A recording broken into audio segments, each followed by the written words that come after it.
Hello, everyone. Welcome to another episode of Shutter Stories Uncensored. I'm Mark, and this episode we're going to talk about a bad auto accident. And it came across as a vehicle versus pedestrian. At least that's what they thought it was when it got called in by somebody in the public who witnessed it. And it turns out when I got on scene, it didn't happen very far from the Ceres Courier office, maybe 10 minutes away, if that, 15 minutes. It was on an area of Ceres. It was on Hatch Road, just over Highway 99. Not quite close to Crow's Landing, but it was closer to Highway 99 over the overpass and near a turn to head down towards very little frontage road to hit Morgan Road. And when I got there, what turned out to be was an accident. It was one of those small motorhomes. It had hit another car, but the driver must not have had her seatbelts on because she was ejected through the windshield, hit the ground, and the vehicle was still moving forward because it was still in drive. And I don't know where the other vehicle ended up, but it ended up tossing her out on the asphalt. And since the little motorhome was moving forward still, it ended up running over her and pinning her under the vehicle. So when industrial fire department got on scene, they had to deal with an extrication, and they had to extricate the person from under the car. So they had to get out these heavy hydraulic pumps and these big heavy-duty bags. They were kind of canvas, same heavy-duty material like fire suits and stuff are made out of, fire jackets, and they hook hydraulic to it, pumps, and they'll inflate them, and then that will start the pressure of a couple of those bags together will lift a vehicle up in the air, or at least the part they're trying to get up in the air, and then they'll put cribbing under it, big short pieces of like 4x4, and they'll make a safety stack. So they'll get it up higher than they need, get a bunch of those 4x4 bracing in there, and then lower the vehicle back down so they rest on it. And then they'll focus on getting the injured person out from under the vehicle. Took quite a bit of time to do that, and I was kind of blown away when I got on scene and found out that the driver was under the vehicle. I've only seen a driver get run over by their own vehicle once prior, and I'll talk about that later at another time. But that one, the second one that I referred to, that one wasn't as near as bad as this one. And so they had to get like a neck brace on the woman, and she was laying face down, so they couldn't get her on a backboard. They had to get her out from under the vehicle first, and then turn her over and put her on a backboard, and then get the paramedics in there to get her loaded up and get her going to the hospital. Yeah, that was pretty bizarre. That's probably one of many bizarre auto accidents that I covered. Good thing she was still awake, communicating with the firefighters, and yeah, so she made it to the hospital and got taken care of. Yeah, it's just wild, how that happened. But at least she was okay. No, there was no one else injured in this accident, and yeah, so they got got the mess cleaned up, got the victim in an ambulance, and headed to the hospital. So that was a good story. It was kind of scary when I got there to figure it all out as I'm photographing it, but that was a sweet rescue. Now, another thing I used to do, one of my assignments at the Ceres Courier, and it was an annual event. It was the Little Miss Ceres and Miss Ceres. It was two kind of pageants, one for older girls, like high school level, and one for like junior high or even a little bit younger than junior high. I forget exact age ranges for Little Miss Ceres and Miss Ceres, but it was an annual event. Usually went near the time of the Ceres Street Fair, and that's another thing I'm going to talk about at a later episode and another episode. So keep an eye out for that.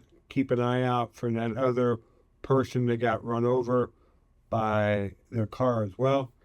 Story. But back to Miss Ceres and Little Miss Ceres. It was a pretty big pageant.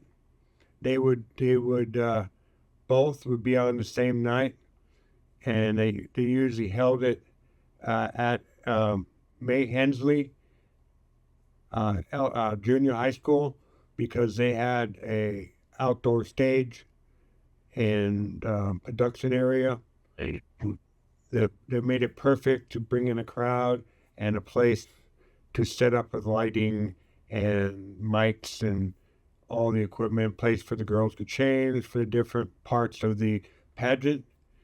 And it wasn't really a lot different than a Miss America, except the women are older. But a lot of the components of a beauty pageant were in play in this Miss Ceres and Little Miss Ceres, and they held the title for a year till the next annual event, and I covered it probably 5 or 6 years. Yeah, I was very good at it and very comfortable with it, and pretty much understood it. But it seems like every city up and down Highway 99 in the Central Valley of California, every little town has their own version of the Little Miss Ceres and Miss Ceres pageant, and I covered probably most all of them, if not all of them, in that small area. From Manteca all the way to Turlock over the years. But that was fun, give me something different to do. They didn't involve an accident or a fire or spot news. It was a fun event. Everybody usually enjoyed it. And I usually got some great shots. And we usually ran a photo page in the past at the Ceres Courier for this event. If I didn't mention it, I'm still talking about my photo assignments and my time at the Ceres Courier. I sort of started out with that. Sorry, everyone. But, so that was a kind of a cool event. It gave me something a little different to do. Usually it was at night, but it was enough lighting and that I didn't really need a flash. I could push the film maybe one stop, since I was shooting black and white, and able to get good exposures of that event. Every frame, every picture I took seemed to work, and I gave the editor 3 or 4 rolls of film, so like 4 contact sheets worth of images, so we have a lot to choose from. Got all the information. I was able to identify everyone in my photos, and that's part of my job as a photojournalist, is to be able to grab all the info so the editor can, write the cut lines, or I could write the cut lines, or as they call them, captions. We call them in the industry cut lines. And I want to talk about just one more thing I want to talk about, one more story. I want to talk about another stabbing that I covered on Spot News. It was after hours at the Ceres Courier. I was at home, so when I heard this call, stabbing, I got in my car, grabbed my gear, and headed down towards it. And it was on Whitmore just across the intersection, and I guess it was a couple fight. Guy and a man and a woman were arguing. I'm not sure about what, and that never came out. And the guy stabbed the woman in the abdomen. She was still conscious when I got there, and a few minutes after I'm getting there, arrived the paramedics and the fire department showed up. Because they always dispatch the fire rescue along with the paramedics, the ambulances. The fire department has a couple of their firefighters are paramedics. So there's enough help when nobody arrives, and they were able to get her bandaged up and get her in an ambulance and get her going to a hospital to get her stab wound treated, stitches probably, and all that goes with a stab wound. I believe she was only stabbed once. A lot of times stabbings, they could be multiple stabbing. There could be 3 or 4, stab wounds. My understanding, she just had one. But she was able to be treated, and like I said, she was conscious, talking with the paramedics, and got all the information I could at the time, and passed that all on the next day at the courier to my editor, and processed the film and gave him contacts for it. I think next episode I'm going to talk about a lot of the gear I used during my career as a photojournalist. What camera I started with, and what cameras I worked my way through as I kept improving my equipment and getting better equipment.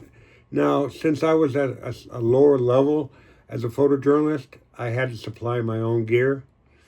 But the papers I worked at would service my equipment, and if any breakage of equipment, they would pay to get it repaired, which is only fair.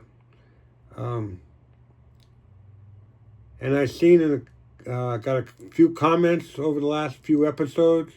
I did answer them, and but if you have any questions on my gear I used over the years, or